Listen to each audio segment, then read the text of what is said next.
Hello అండి, welcome back to my channel. ఎలా ఉన్నారు అందరూ?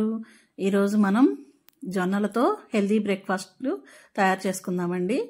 అదే జొన్న ఇడ్లీ. ఈ జొన్నలు ఎక్కువగా యూజ్ చేయటం వల్ల మనకి చాలా ఉపయోగాలు ఉన్నాయండి. అధిక బరువుతో బాధపడేవారు కనుక ఇలా కనుక చేసుకొని తింటే చాలా వెయిట్ లాస్ అవుతారు. అలాగే షుగర్ పేషెంట్స్ కూడా ఇవి తినటం వల్ల షుగర్ అనేది కంట్రోల్లో ఉంటుంది. మనము మామూలుగా చేసుకునే వాటికన్నా కూడా ఇలా చేసుకుంటే మనకి చాలా హెల్త్ బెనిఫిట్స్ వస్తాయండి. ఇదిగోండి, ఒక కప్పు మినపప్పుకి తీసుకోవాలి. ఒక కప్పు మినపప్పు తీసుకోవాలి. ఏ కప్పుతో అయితే మినపప్పు తీసుకుంటామో అదే కప్పుతో జొన్నలు 2 కప్పులు తీసుకోవాలండి. అంతే. ఇలా తీసుకొని చక్కగా ఒక 6 గంటల వరకు నానపెట్టుకోవాలండి. విడివిడిగా నానపెట్టుకోవాలి. జొన్నలు విడిగా, అట్లాగే ఇడ్లీ మినపప్పు విడిగా నానపెట్టుకోవాలి. మన ఇడ్లీ లాగానే కొలతలండి. కాకపోతే ఇడ్లీ రవ్వ కన్నా జొన్న రవ్వతో మనం చేసుకుంటే హెల్త్ బెనిఫిట్స్ ఎక్కువ ఉంటాయి. జొన్నల్లో గ్లూటెన్ అనేది ఉండదండి. కాబట్టి ఇది మంచి ఆహారం. ఫైబర్ పుష్కలంగా ఉంటుంది. జీర్ణ వ్యవస్థని బాగా మెరుగుపరుస్తుంది. ఒక 6 గంటలు నానిన తర్వాత మనము శుభ్రంగా కడుక్కొని ముందు జొన్నల్ని మినపప్పుని ఇడ్లీ పిండిని ఎలా రుబ్బుకుంటామో అలాగే అంతే విధిగా రుబ్బుకోవాలి. దానివల్ల మనకి ప్రోటీన్లు సమృద్ధిగా ఉంటాయి. ఆహారంలో జొన్నలను చేర్చుకోవటం వలన ఎక్కువసేపు పొట్ట నిండుగా ఉంటుంది. అలాగే బరువు కంట్రోల్లోకి వస్తుంది.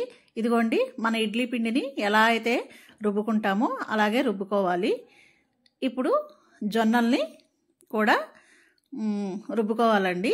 చక్కగా బాగా కడుక్కోవాలి. వీటిలో మట్టి అవి ఉంటుంది. అవన్నీ తీసేసి చక్కగా శుభ్రంగా కడుక్కొని వాటర్ పోసుకుంటూ కలుపుకోవాలండి. జొన్నలు కొంచెం ఎక్కువసేపు పడుతుంది రుబ్బటానికి.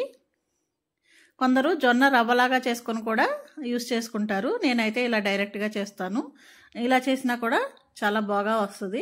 మెత్తగా నలుగుతుంది కూడా. ఒక 6 అవర్స్ నానబెట్టుకోవాలి.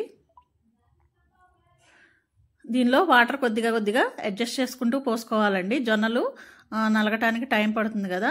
ఇదిగోండి, ఇట్లా చక్కగా బాగా రుబ్బుకోవాలి. కొద్దిగా రవ్వగా ఉన్నప్పుడు మాత్రము తీసేసుకోవాలి.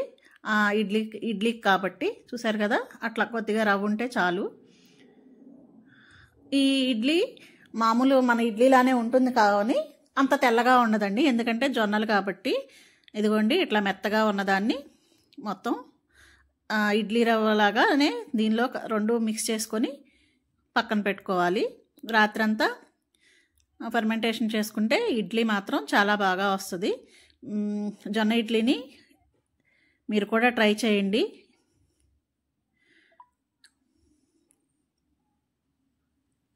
Iron, magnesium, copper, calcium, zinc, vitamin B3 అన్ని పోషకాలు కలిగినటువంటి జొన్నల్ని మనం తీసుకోవటం వల్ల మన ఆరోగ్యంలో కీలక పాత్రను పోషిస్తాయండి. ఇదిగోండి, చక్కగా కలిపేసుకొని మొత్తం మిక్స్ అయ్యేలాగా కలుపుకొని ఒక రోజు రాత్రంతా మనం బయట వదిలేయాలండి. అప్పుడు చక్కగా ఫర్మెంటేషన్ అవుతుంది. మామూలుగా ఇంకా ఇడ్లీ ఎలా వేసుకుంటామో అలాగే సాల్ట్ వేసేసుకొని చూసుకొని వేసుకోవటమే. రక్తనాళాల్లో ఉన్నటువంటి చెడు కొలెస్ట్రాల్ని కూడా తగ్గిస్తుందండి.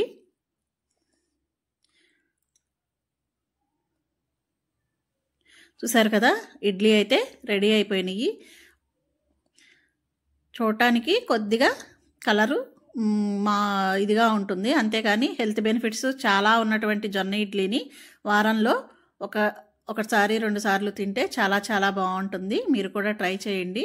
అలాగే రాగితో చేసినటువంటి ఇడ్లీ, దోశ చేసినటువంటి వీడియో కూడా మన ఛానల్లో ఉంది. అది కూడా ఒకసారి చూడండి. మీ కనుక మన ఛానల్ కనుక నచ్చినట్లయితే ప్లీజ్ లైక్, షేర్, సబ్స్క్రైబ్ అండి. Thank you for watching.